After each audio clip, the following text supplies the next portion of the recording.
Harka fuunee akkam jirtu hadhaa waliin kan ilaallu agriculture grade 11 unit 2 ta'a jechuudha. Unit 2 kana keessatti kan nuti waliin ilaallu field crop production and management jechuudha. Field crop production and management jechuun callaa oomishuu fi kunuunsa akkamii gochuu fi akka qabnu unit kana keessatti kan waliin ilaallu ta'a. 2.1 irratti kan waliin ilaallu cereal crops production and management. Cereal crop kana definition isaa asirratti kan waliin ilaallu ta'a. Ammaaf factor influencing crop production kan jedhu kana yoo ilaallu, factor jechuun dhiibbaa callaa oomishuu kana irratti nu qunnamu yookaan wantoota factor jechuun dhiibbaa geessisuu danda'an jechuudha callaa kana irratti. Some factors are controllable by farmers. Muraasni isaanii qonnaan bulaadhaan to'atamuu danda'u. Isaan kan to'atamuu danda'an fakkeenya isaanii yoo ilaalle crop site selection yookaan bakka midhaan itti oomishnu kana filachuu, soil properties amala biyyee sanaa beekuu, water bishaan akkamii jiidhinsa akkamii irratti biqilaan tokko ta'uu akka danda'u beekuu. Inda growth factor yeroo guddina isaa gaggeessu keessatti dhiibbaa akkamii irra ga'uu akka danda'u kana qonnaan bulaan beekee to'achuu kan danda'u jechuudha. While others are not, kanneen kaan immoo controllable godhamuu hin danda'an jechuudha qonnaan bulaadhaan. Fakkeenyaaf weather haala qilleensaa yeroo jennu roobni yeroo malee roobuu ta'uu danda'a. Kan biraas ta'uu danda'a. Kanaa qonnaan bulaan to'achuu hin danda'u jechuudha. Inni kan biraa immoo locust invasion. Dhiibbaa hawaannisaatiin gaggeeffamu qonnaan bulaan isa kanas to'achuu hin danda'u jechuudha. Crop site selection bakka biqilaa filachuu yeroo jennu requires knowledge of crop requirements, beekumsa callaa sanaa barbaachisuu fi soil property amala biyyee sanaa beekuun barbaachisaadha. Different crops callaaleen yookaan oomishni garaagaraa kanneen akka root or tuber hundee isaanii jalatti firii kan baafatan kanneen akka dinnichaa hundee diimaa jechuudha. Inni kan biraa immoo cereal kan jennu definitionii isaa gara gadiitti kan jiru ta'a kan waliin ilaallu ta'a. Garuu ammaaf kan isin beekuu qabdanu cereal jechuun kuni kanneen biqiloota marga fakkaatanii fi amala margaa kan qabanidha. Yookaan immoo legume jechuunis cerealidhuma jechuudha. Need different soil types. Isaan kun hundinuu biyyee garaagaraati jechuudha kan isaan barbaadanu. Kan biraa management practices. Haala ittiin to'annu yookaan to'annoo akkamii gaggeessinudha. Include appropriate planting time yeroo biqilaan sun dhaabachuu qabu, planting distance fageenya akkamii irratti biqilaan dhaabachuu akka qabu, pest control ilbiisota to'achuu, harvesting time yeroo akkamiitti callaan sun sassaabamuu akka qabu, and post harvest management kunuunsa erga haamamee yookaan erga sassaabamee booda godhamuuf kana management practices jenna. Agriculture inputs. Inni kan biraan immoo agriculture inputs jechuun bu'aa yookaan faayidaa nuti qonna kana booda argannu jechuudha. Farmers can control the type and the amount of inputs. Qonnaan bulaan tokko to'achuu danda'a jechuudha. The type and the amount of inputs. Hangaa fi gosa ammauntii hanga argachuu qabu to'achuu danda'a jechuudha. Like fertilizer fakkeenyaaf akka xaa'oo fayyadame xaa'oo xiqqaa yoo fayyadame callaan isaas ni xiqqaata. Xaa'oo baay'ee yoo fayyadame immoo callaan isaas ni dabala jechuudha. Inda irrigation jallisii fayyadamanii yoo qotan callaa dabaluu ni dandeenya. Inda lime to modify soil acidity. Lime jechuun dhagaa yookaan kaalshiyeem kaarbooniitii kan jennu to modify soil acidity. Asiidummaa biyyee hir'isuudhaaf fayyadamne yookaan nooraa kan jennu kana fayyadamne asiidummaa biyyee hir'isuudhaan agriculture inputii kana to'achuu dandeenya jechuudha. Inni kan biraan immoo field crops. Kana jechuun immoo dirree yookaan bakka callaa itti oomishnudha. Definitionii isaa yeroo ilaallu grown on a wide scale.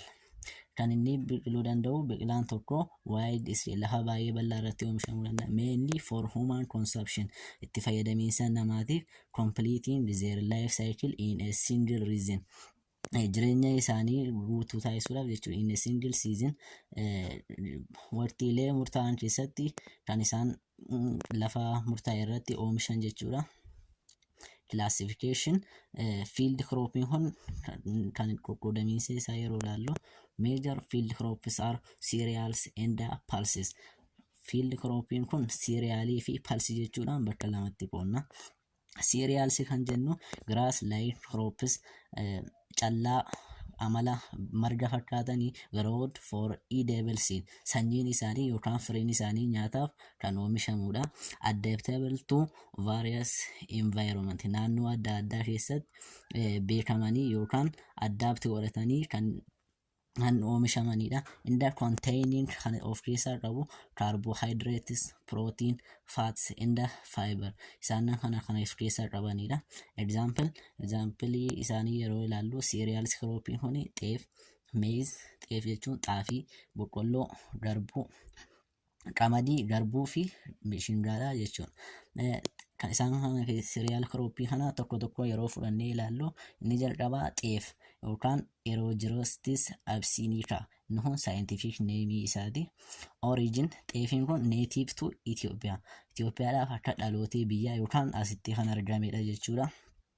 Used as stable food in the livestock feed.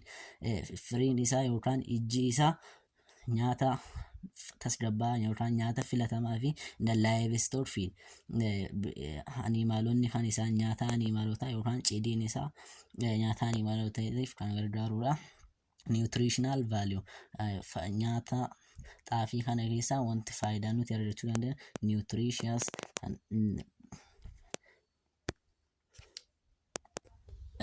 asirratti nutritional value yeroo jennu nutritious xeefi is very nutritious. Nutritious jechuun nyaata albuudota qaama namaatiif barbaachisan baay'ee of keessaa qabu jechuudha. And gluten free does not contain gluten. Glutanii of keessaa hin qabu jechuudha. Glutaniin kun which causes allergy in some people. Namoota muraasa dhibee allergiidhaaf saaxilu xeefiin kun of keessaa hin qabu jechuudha. In the high consumer acceptability maamila biratti fudhatamummaa gaarii kan qabudha. Storage in the resistance kuusaa fi kunuunsaa akkamii akka barbaadu yeroo ilaallu resistance jechuun eegumsa yookaan ittisa.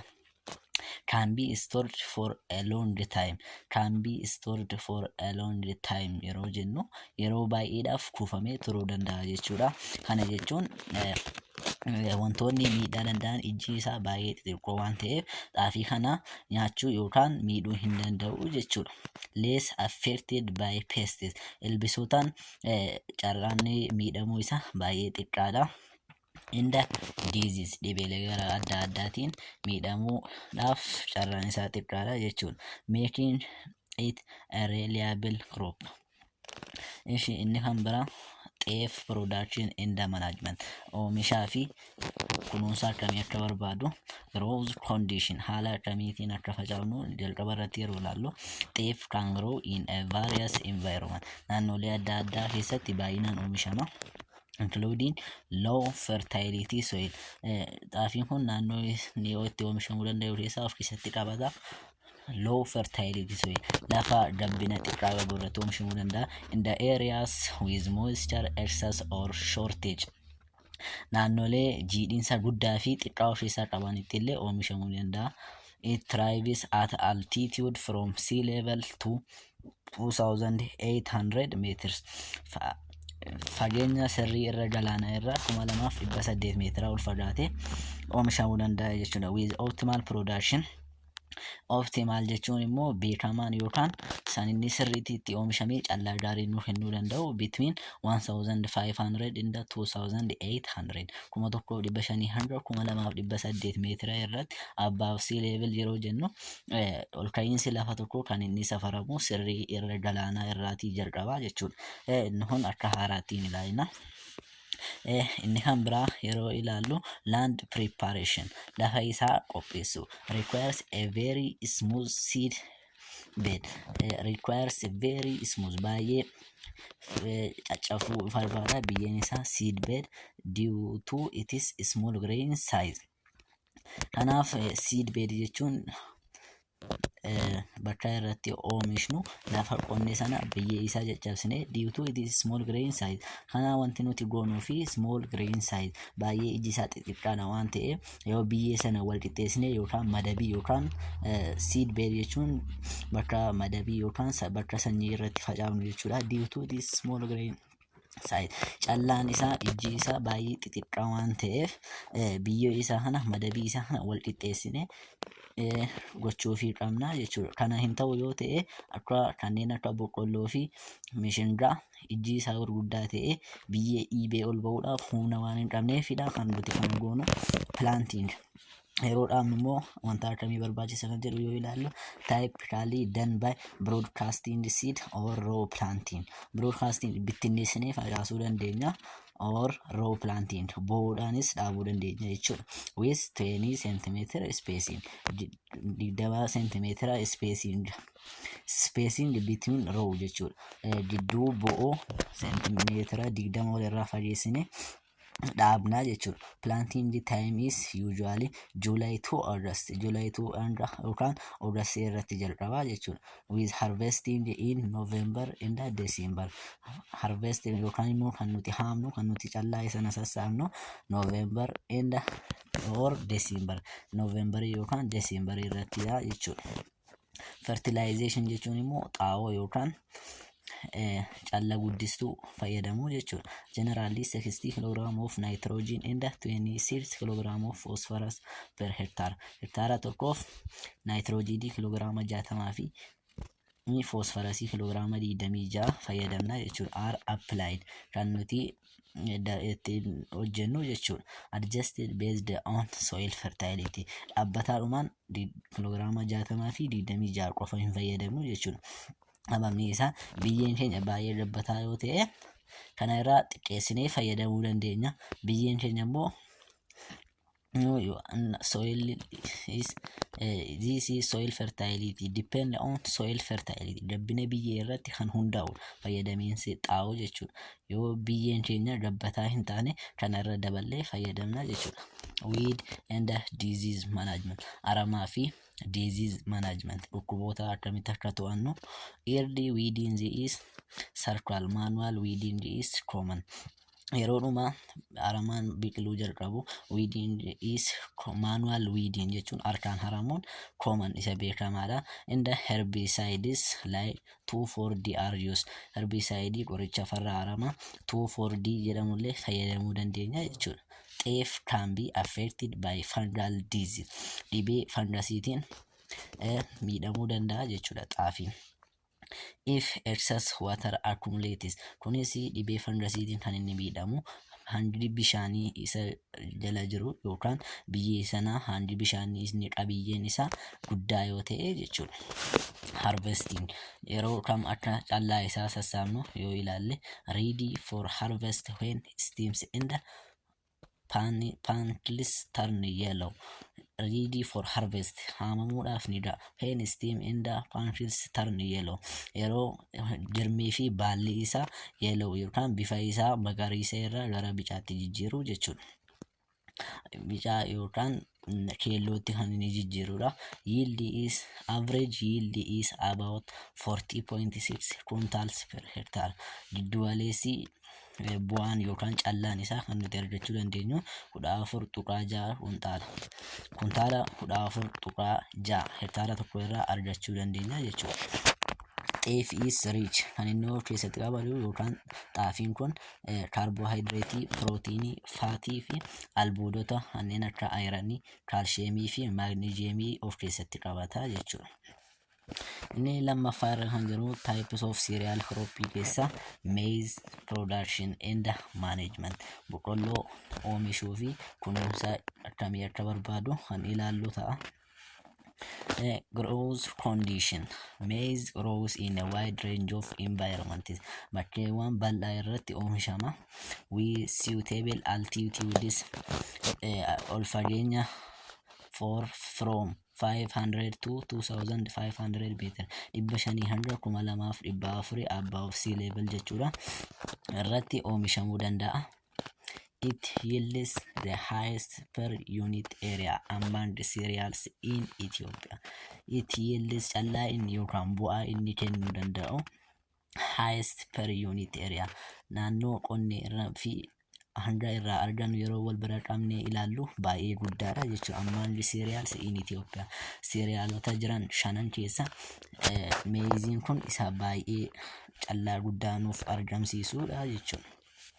Land preparation lafa isaa akkamitti akka qopheessinu soil is plowed 2 to 3 times before planting.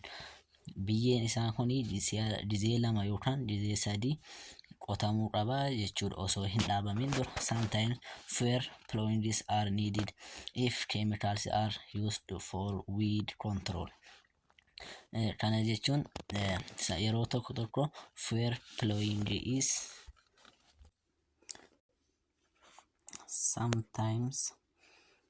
sometimes fair plowing are needed if chemicals are used for weed control.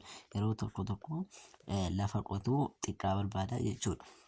If chemicals are used for weed control aramaa to'achuudhaa fi keemikaala duraan fayyadamne irra yoo ta'e lafa qotuu dizee 2 yookaan 3 nutti hin fudhatu jechuudha. Yeroo tokko yookaan 2 qonnee facaasuu dandeenya jechuudha. Planting haala kamiin akka facaafnu yoo ilaallu raw planting is common. Bo'oodhaan facaasuun isa beekamaadha. With 25 cm between seeds.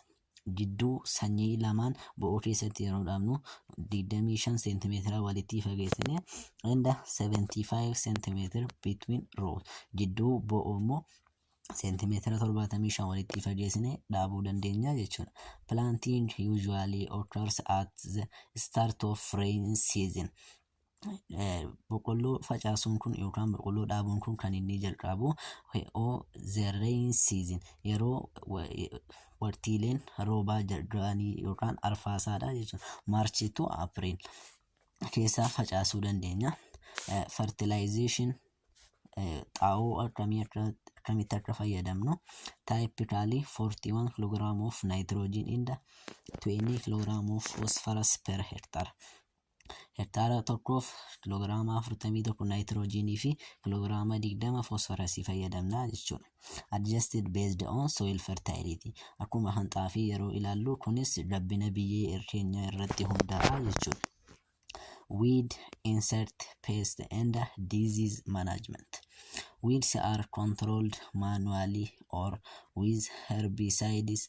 Common pests include maize, stalk borer, aphids, armyworm, and weevils.